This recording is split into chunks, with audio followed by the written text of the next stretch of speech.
Good morning, You Can Heal family. Welcome back to 2 Kings. We're on chapter 6 today. My name's Shena. Thank you for coming on in the room and joining me for this chapter. Yesterday's chapter was really good. A lot of lessons. I'm just so proud of each of you for the comments yesterday. They were really good comments, and you guys, are really listening and hearing from the Lord and getting these takeaways. So I'm super thrilled about that.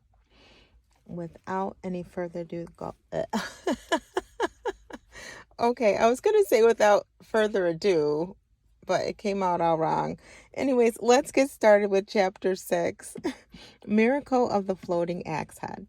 One day, the group of prophets came to Elisha and told him, "As you can see, this place where we meet with you is too small. Let's go down to the Jordan River where there are plenty of logs. There we can build a new place for us to meet." "All right," he told them, "go ahead." "Please come with us," someone suggested. "I will," he said. When they arrived at the Jordan, they began cutting down trees, but as one of them was chopping, his axe head fell into the river. "Ah, my lord," he cried, "it was a borrowed axe." "Where did it fall?" the man of God asked. When he showed him the place, Elisha cut a stick and threw it into the water. Then the axe head rose to the surface and floated. "Grab it," Elisha said, and the man reached out and grabbed it. Now, did you guys, that is a miracle. The man's chopping, the axe head flies away into the water, and Elisha grabs a stick and throws it in, and the axe rises to the top. See, that just, oh my gosh. That is a miracle. And just like, I don't know, that really happened. This is in the Bible. We're reading it, so that's a real story. And God can do miracles like that for you too if we're looking for them. There's miracles that happen around us every day. That's just so interesting to me. All right, let's keep going. The next section is Aram's war plan. When the king of Aram was at war with Israel, he would confer with his officers and say, "Will we mobilize our forces at such and such a place?" But immediately Elisha, the man of God, who warned the king of Israel, would warn the king of Israel, "Do not go near that place, for the Arameans are planning to mobilize their troops there."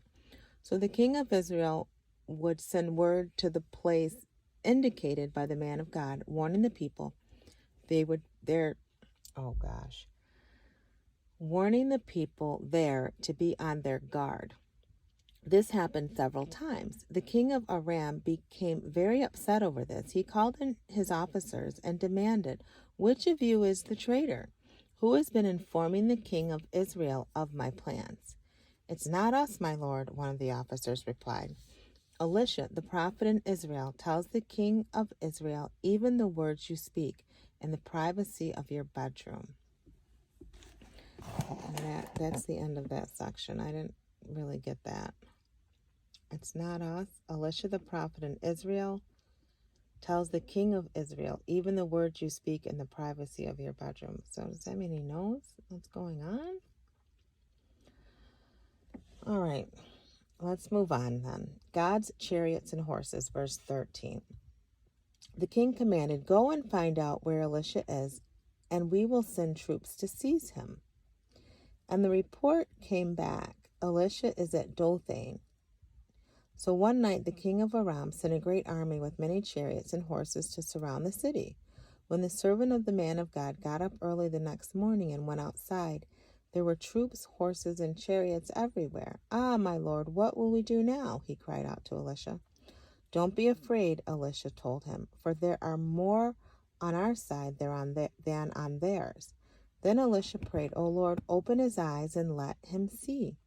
The Lord opened his servant's eyes, and when he looked up, he saw that the hillside around Elisha was filled with horses and chariots of fire. So just when you think there's no one there standing for you, fighting for you, God's got a whole army prepared to fight. It might not be the way we saw it, but he does. He does protect us. The Aramean army is blinded. As the Aramean army advanced toward them, Elisha prayed, "O Lord, please make them blind." And the Lord did as Elisha asked. Then Elisha went out and told them, "You have come the wrong way. This isn't the right city. Follow me, and I will take you to the man you're looking for." And he led them to Samaria. As soon as they entered Samaria, Elisha prayed, "O Lord, now open their eyes and let them see." And the Lord did, and they discovered that they were in Samaria. When the king of Israel saw them, he shouted to Elisha, "My father, should I kill them?" "Of course not," Elisha told him. "Do we kill prisoners of war? Give them food and drink and send them home again to their master." So the king made a great feast for them and then sent them home to their king. After that, the Aramean raiders stayed away from the land of Israel. Siege of Samaria causes famine. Sometime later, however, King Ben-Hadad of Aram mobilized his entire army and besieged Samaria. As a result, there was great famine in the city. After a while, even a donkey's head sold for 2 pounds of silver, and a cup of dove's dung cost about 2 ounces of silver. Why would anybody want to buy that?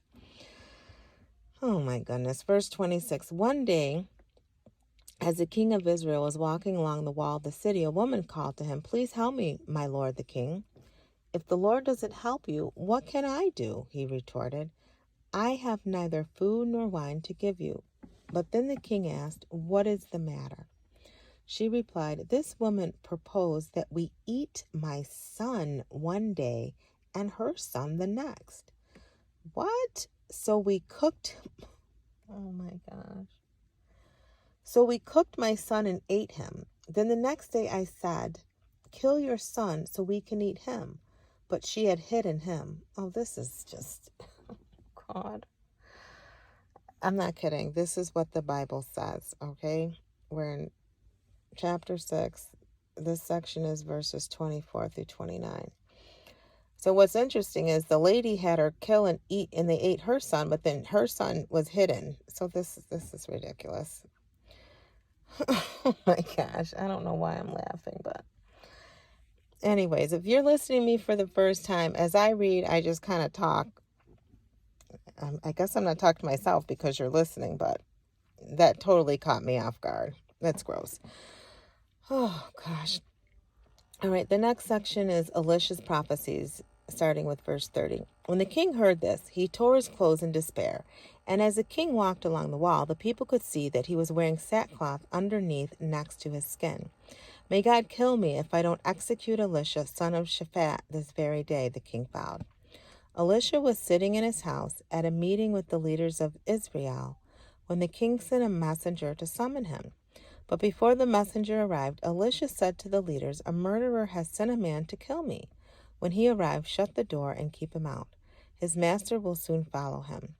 While Elisha was still saying this, the messenger arrived, and the king said, "It is the Lord who has brought this trouble on us. Why should I wait any longer for the Lord?" Well, that ends chapter 6. I'm still stuck on the last section. So there you have it. That's the Bible reading for today. My name's Shena. If you made it to the end, go ahead, like the video. Come on back for more tomorrow. So hit the notification bell so you won't miss out what's going to happen in chapter 7. You just never know. You never know. All right, You Can Heal family. I love ya. Thanks for tuning in. I'll see you tomorrow. Always remember that true healing begins with self-love. Why? Because God is love and he lives on the inside of you. Bye.